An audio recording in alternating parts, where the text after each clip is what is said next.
Hey everyone, Brad Paper Architect here, and on today's Tabletop Thoughts, we're going to talk a little bit about how your adventures begin. How do you get some emotional tie-in with your players, and where do things start? How do you even get started? We'll talk a little bit about how you even get started in this crazy hobby that we have of tabletop, or even just games in general, but a lot of bit about tabletop. So before we get into it, please like and subscribe, hit the bell icon, and help us grow the channel. That would be fantastic. I'd appreciate it very much. Come and find me on X. That's where I spend my time there a little bit, and we'll interact with folks. Had a nice discussion on there about the last video that we did, that I did, about AI tools, and not AI tools, but about procedurally generated dungeons. We'll talk a little bit about that. So let's go ahead and get started and get our own beginning going. So what are we doing? We're killing monsters with math. So let's have some fun. Now, here's the next one.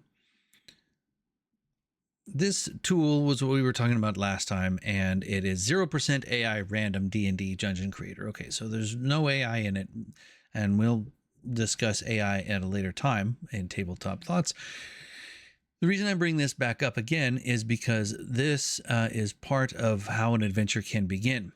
You can just roll randomly, which is really cool, and it's very fun for the DM because you don't even know what's going to happen.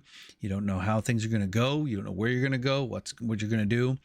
A lot of times what I'll say is that in a situation like that, if you're using that sort of tool set, have the party already know each other, or go through a quick little role-playing session at a tavern or a town square or whatever. Now everybody knows each other enough that they're going to go on an adventure together, and you're off and running. Roll up some stuff, roll up a dungeon, roll up monsters, just go for it and have some fun.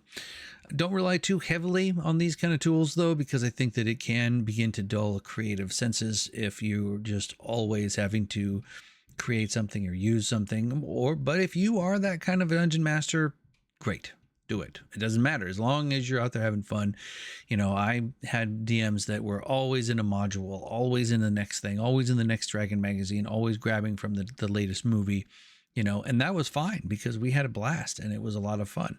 They didn't homebrew their own stuff, and I didn't until much later on in dungeon mastering. When I started back in the day and I was a kid, it was modules, whatever else I could get my hands on, to get the ball rolling. And then later on I learned, oh, this is how this works, this is how that works. Did a little bit more research on how things can get started. That's how an adventure can start, and that is how you can start getting into this hobby. Nowadays, of course, we have the virtual tabletops. A lot of us play online, so you're doing essentially the internet version, the interwebs through the tubes, right?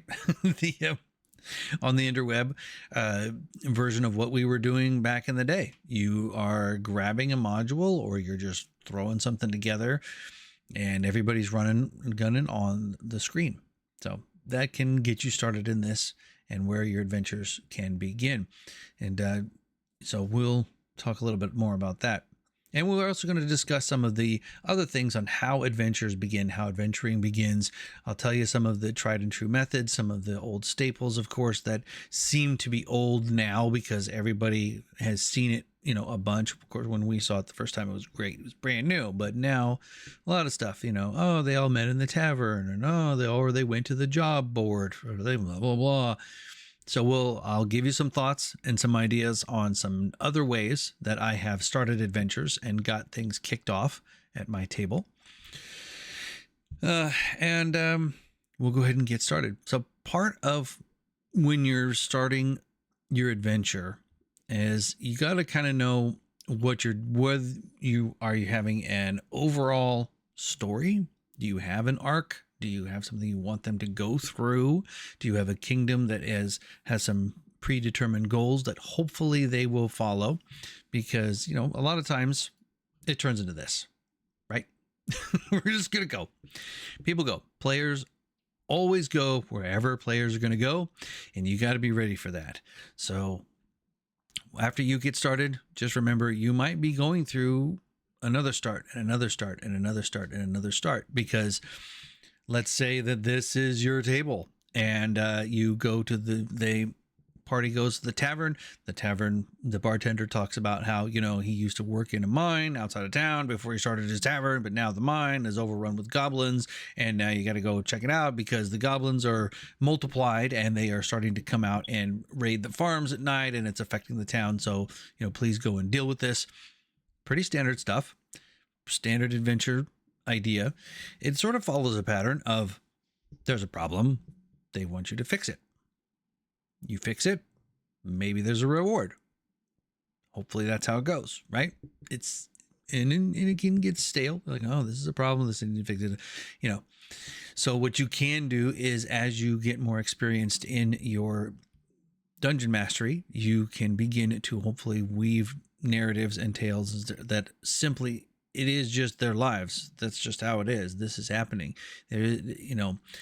Getting away from the industrialization of gaming. That's what I'm going to call it, because it turns into this, right?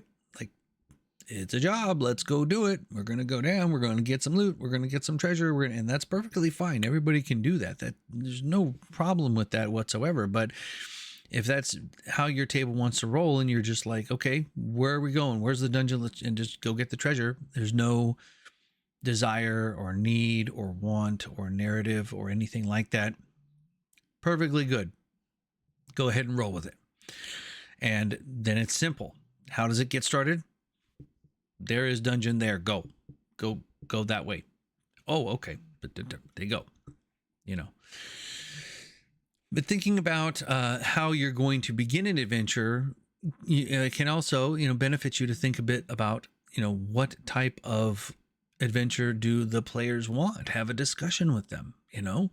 Do the players want to go on an adventure where they are the heroes? They have a goal and they are going to save the day.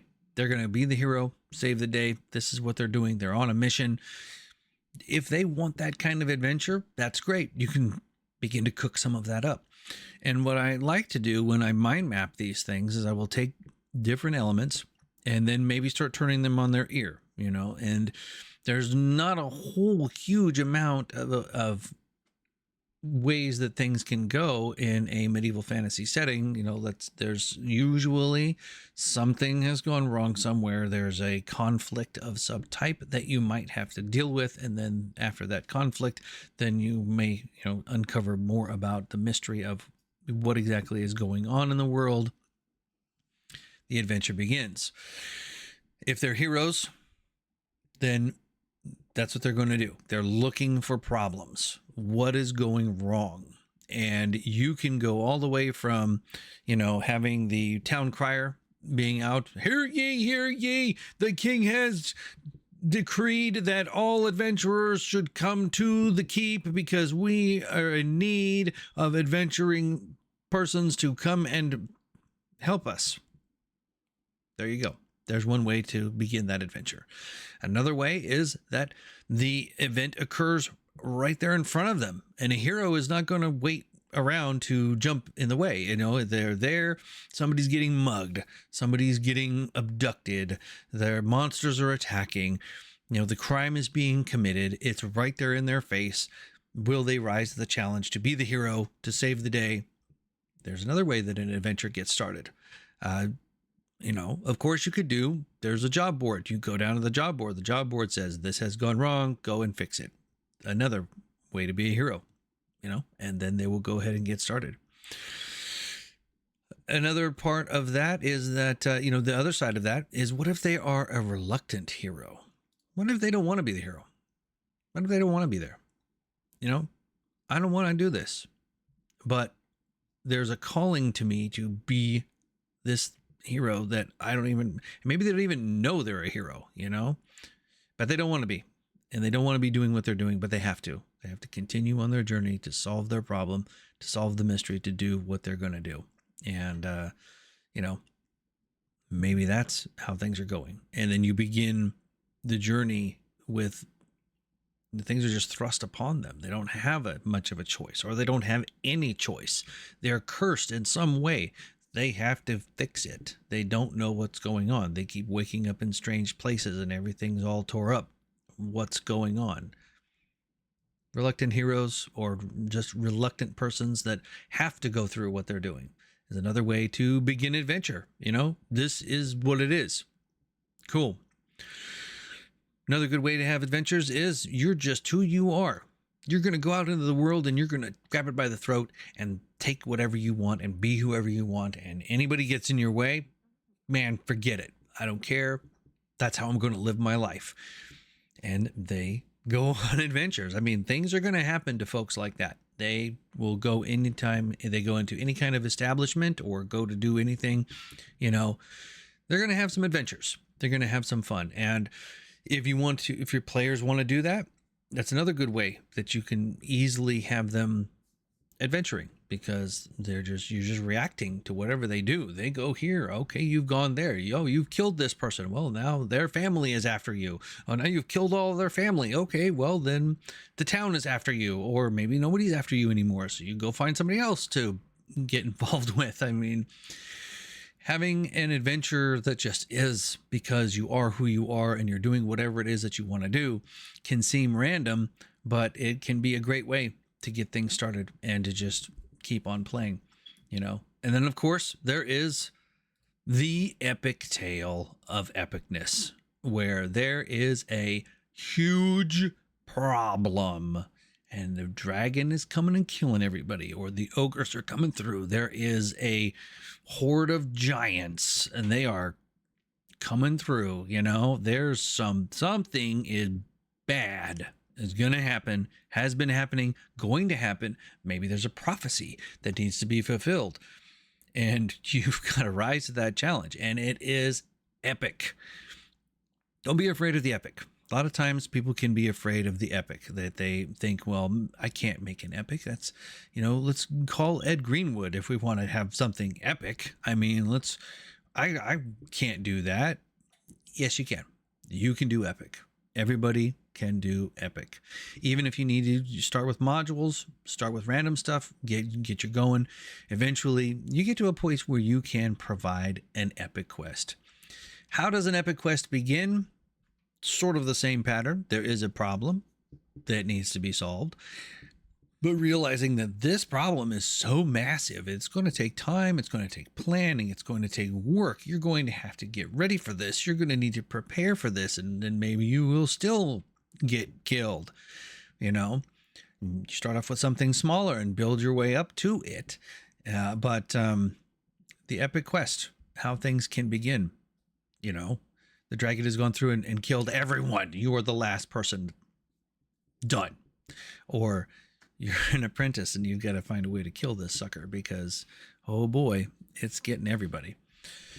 Those are some of the ways that, you can begin an adventure. You can get things going and you can have some fun.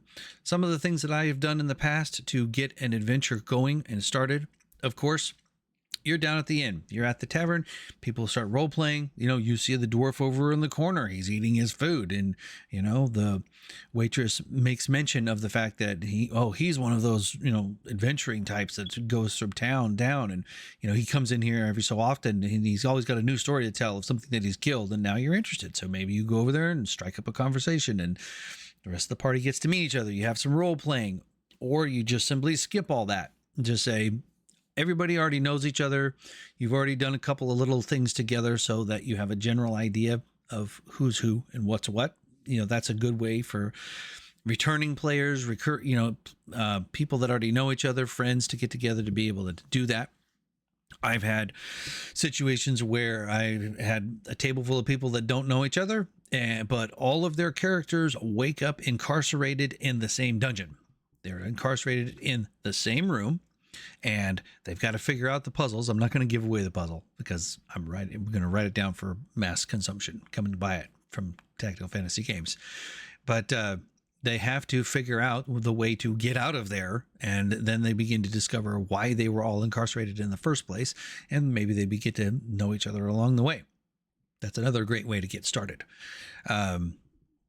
Trauma bonding is a fantastic way for parties to get started. If all of the characters are in the same area when it's attacked and they have to defend themselves and maybe defend a town, great. There's another beginning.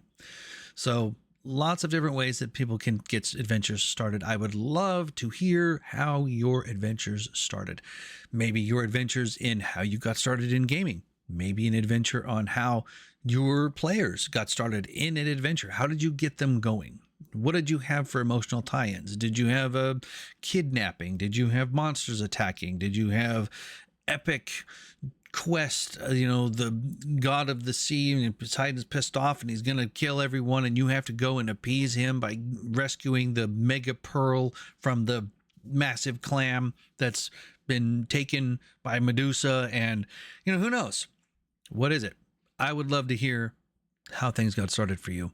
And thanks again for watching and joining me. Until next time, friends, good journey. Maybe you're wrong hand again.